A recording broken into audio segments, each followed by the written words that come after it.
Hello dears. हमारा study है physics और आज का जो टॉपिक है हमारा analytical method of vector addition. Vector का एडिशन एनालिटिकल मेथड से कैसे किया जाता है। हम लोग ग्राफिकल मेथड में parallelogram law of vector addition में हमने स्टडी किया था कि from parallelogram law of vector addition कि हमने एक वेक्टर माना है, अगर कोई वेक्टर ए है और एक दूसरा वेक्टर है वेक्टर बी जो थीटा एंगल पे है, तो जब इस वेक्टर को ऐड करेंगे so vector A plus vector B equals to होगा वेक्टर आर, ये होगा। और इसको ऐड करेंगे तो वेक्टर आर क्या है, रिजल्टेंट है। ठीक है, ये हो गया रिजल्टेंट, ये वेक्टर ए वेक्टर बी, और जब इसको हमने थीटा डिग्री एंगल है हमारा, इसको ऐड किया तो ये हमारा हो गया रिजल्टेंट वेक्टर आर, ये हो गया रिजल्टेंट वेक्टर आर। अब हम इस पैरेललोग्राम को कंप्लीट करते हैं। इस पैरेललोग्राम को कंप्लीट करेंगे, ये हमारा पैरेललोग्राम कंप्लीट हो गया। यहां पे जो रिजल्टेंट है, रिजल्टेंट क्या है, रिजल्टेंट वेक्टर आर है, और इसका मैग्नीट्यूड क्या हो गया, मैग्नीट्यूड हो गया जो लेंथ है डायगोनल, जो डायगोनल का लेंथ है उसे हम कहेंगे magnitude. Magnitude equals to length of the diagonal. इस रिजल्टेंट का डायरेक्शन भी होगा, तो डायरेक्शन क्या होगा, डायरेक्शन होगा डायरेक्शन इक्वल्स टू, ये होगा जो एंगल अल्फा, इसको हम अल्फा मान लेते हैं, अल्फा जो अल्फा एंगल जो विथ रिस्पेक्ट टू ए है, वेक्टर ए है, वही हमारा डायरेक्शन होगा। Direction equals to alpha with respect to vector A. तो इसी को हम आगे बढ़ाएंगे, इसी बेसिस पे हम analytical method of vector addition करेंगे। सो हमें यहाँ पे क्या निकालना है, मैग्नीट्यूड निकालना है। ठीक है, मैग्नीट्यूड जो हमने लेंथ जो है वो हमें निकालना है। ठीक है, कि लेंथ कैसे हम निकालेंगे, और डायरेक्शन जो रिजल्टेंट अल्फा है वो हमें निकालना है एनालिटिकल मेथड से। ये तो हमने पैरेललोग्राम किया ग्राफिकल मेथड का। ठीक है, तो इसी को हम एनालिटिकल मेथड से निकालेंगे। मैग्नीट्यूड ऑफ रिजल्टेंट आर, जिसे हम मॉड आर भी कहते हैं, एंड डायरेक्शन ऑफ रिजल्टेंट जो है, रिजल्टेंट का जो डायरेक्शन है वह है अल्फा, वो हमें फाइंड करना है कि अल्फा का वैल्यू और मॉड आर का वैल्यू क्या होगा। इसे फाइंड करने के लिए हम वही पैरेललोग्राम लॉ अप्लाई करते हैं। एक हमारा वेक्टर ए है और एक वेक्टर बी। ठीक है, और ये हो गया इसका रिजल्टेंट वेक्टर आर। इस पैरेललोग्राम को पहले हम कंप्लीट करेंगे। ये हमने कंप्लीट किया पैरेललोग्राम। ठीक है, अब इस पैरेललोग्राम को कंप्लीट करते ही हम क्या करेंगे, ये हमारा एंगल थीटा है। ठीक है, ये एंगल थीटा है, इसको हम ए पे जो है परपेंडिकुलर हम ड्रॉ करेंगे। ठीक है, यहाँ पे हम नाम दे दिए एम। ठीक है, और ये जो परपेंडिकुलर हमने ड्रॉ किया एन से पी के तक, तो पी जो परपेंडिकुलर हमने ए पे ड्रॉ किया वो क्या हो जाएगा, 90 डिग्री हमारा यहाँ पे एंगल होगा। ये एंगल थीटा है तो ये एंगल भी थीटा। ठीक है, एंगल एन एम पी ये भी थीटा होगा। ये वेक्टर बी है तो उसके करस्पॉन्डिंग ये वेक्टर बी होगा, है ना। अब हम क्या करेंगे, इसमें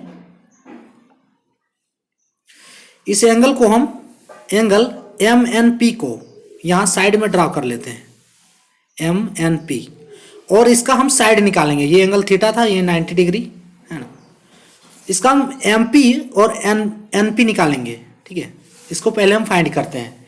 तो cos थीटा इक्वल्स टू क्या हो जाएगा, cos थीटा इक्वल्स टू होता है B by H. So B by H equals to M P by M N, ये हो जाएगा एम पी बाई बी, यानी कि एम एन जो है हमारा वेक्टर बी है। ठीक है, इसको तो लिख सकते हैं हम। So M P by B, cos theta equals to क्या हो गया, एम पी बाई बी। इसलिए एम पी इक्वल्स टू क्या होगा, बी कॉस थीटा, यानी कि यहाँ हम एम पी निकाल लिए बी कॉस थीटा। फिर sine theta, sine theta equals to क्या आ जाएगा, पी बाई एच, यानी कि पी बाई एच यहाँ पे क्या है, एन पी बाई बी। इसलिए हमारा एन पी इक्वल्स टू होगा बी साइन थीटा, है ना। हमने एम पी और एन पी का वैल्यू फाइंड कर लिया है। एम पी है हमारा B cos theta, B cos theta, और एन पी क्या है, बी साइन थीटा, ये वैल्यू, ये एन पी है बी साइन थीटा, है ना। अब हम क्या करेंगे, पूरे ट्रायंगल ओ एन पी में हम लेंगे, ठीक है। पूरे ट्रायंगल, ये ओ हमने, ठीक है, ये ओ है, तो पूरे ट्रायंगल हम ओ एन पी में लेंगे, ओ एन पी। पूरे ट्रायंगल में ओ एन पी में, in triangle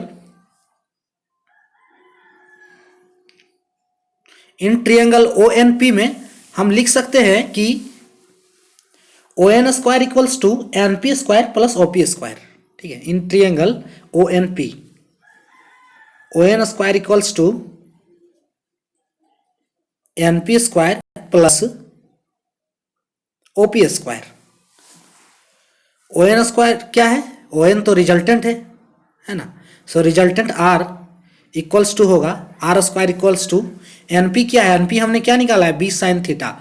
so B sine theta का स्क्वायर प्लस ओ पी क्या है, ओ पी क्या है, O N plus M P, यानी कि A plus B cos theta का होल स्क्वायर।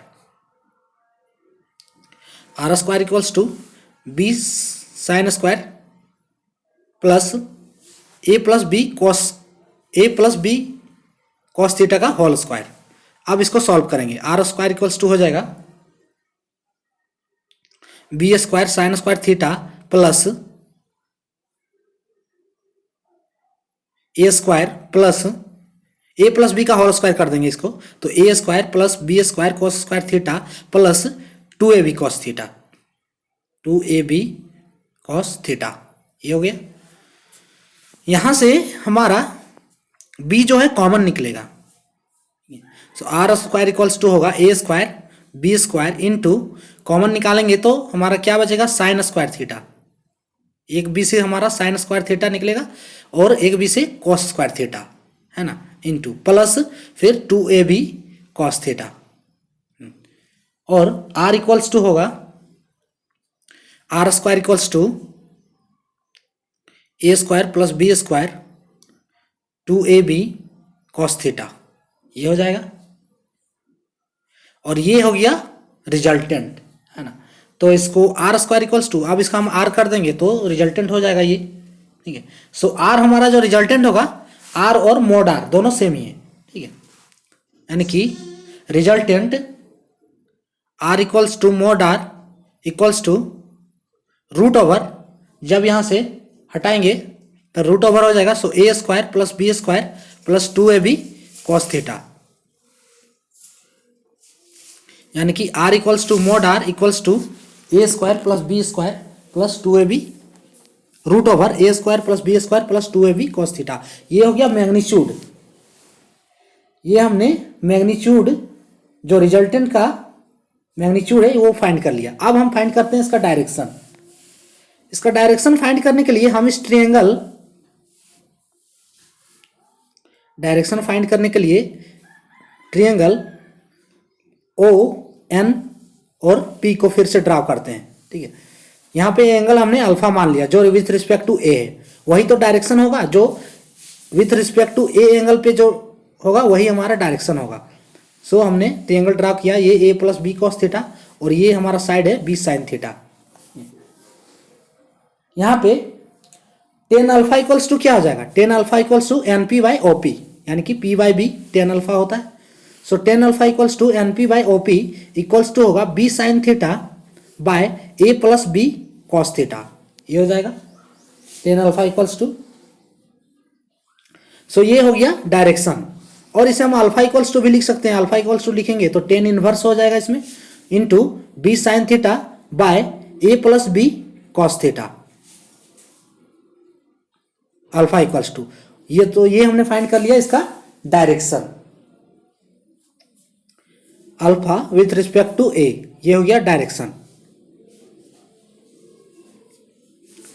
जो है डायरेक्शन हमने ये alpha equals to tan inverse into B sine theta by A plus B cos theta. अब इसके कुछ स्पेशल केसेस हैं, स्पेशल केसेस देखते हैं कि किस स्थिति में हमारा एंगल क्या होगा, इसका डायरेक्शन किस टाइप से होगा। सबसे पहले केस 1 हमारा है कि अगर थीटा 0 डिग्री हो, अगर थीटा हमारा 0 डिग्री हो यानी कि ये बता रहा है कि पैरेलल वेक्टर है, तभी तो थीटा 0 डिग्री है, ठीक है। सो अगर थीटा 0 डिग्री है यानी कि vector A and vector B क्या है, पैरेलल है एक दूसरे के। तो जब वेक्टर हमारा पैरेलल है उस केस में रिजल्टेंट क्या होगा इसका, केस 1 में रिजल्टेंट क्या होगा जब थीटा हमारा 0 डिग्री है। रिजल्टेंट इक्वल्स टू यानी कि आर इक्वल्स टू क्या है, A square plus B square plus 2ab cos theta, R equals to A square plus B square root over plus 2ab cos theta, यानी कि theta equals to 0 degree है तो cos 0 का value होता है 1, इसलिए हमारा आर इक्वल्स टू हो जाएगा रूट ओवर ए प्लस बी का होल स्क्वायर, ठीक है। सो आर इक्वल्स टू क्या हो गया, रिजल्टेंट, यानी कि रिजल्टेंट इक्वल्स टू हो गया vector A plus vector B बोल सकते हैं हम, यानी कि R equals to A plus B. और ये रिजल्टेंट जो होगा वो मैक्सिमम वैल्यू होगा, रिजल्टेंट का मैक्सिमम वैल्यू ये होगा, it is the maximum value of resultant, it is the maximum value of resultant. Next case है सेकंड केस। सेकंड केस में हमारा क्या है कि अगर थीटा हमारा 180 डिग्री हो, ठीक है, थीटा हमारा जो है 180 डिग्री हो, इस केस में हमारा क्या होगा, एंटी पैरेलल वेक्टर होंगे ये, इस केस में हमारा एंटी पैरेलल वेक्टर यानी कि cos 180 डिग्री का वैल्यू होता है -1। अब हम इस -1 को रिजल्टेंट आर में अगर पुट करेंगे तो क्या होगा इसमें, सो इस वैल्यू को हम रिजल्टेंट आर में पुट करते हैं तो रिजल्टेंट आर इक्वल्स टू होगा, रिजल्टेंट क्या है, R equals to cos 180 degree से root over A square plus B square plus 2ab cos 180, ठीक है। R equals to root over A square plus B square plus 2ab cos 180, cos 180 का value है -1, सो इसका resultant होगा R equals to root over A square plus B square plus 2ab -1 into -1, so R equals to A square plus B square minus 2ab, और R equals to हो जाएगा root over A minus B का whole square, तो R equals to A minus B, ये हो जाएगा। So R equals to A minus B है ना, और ये हो जाएगा A minus B minimum value, ये जो ए माइनस बी होगा वह होगा मिनिमम वैल्यू, रिजल्टेंट का जो है मिनिमम वैल्यू ये होगा, और रिजल्टेंट जो लाइक करेगा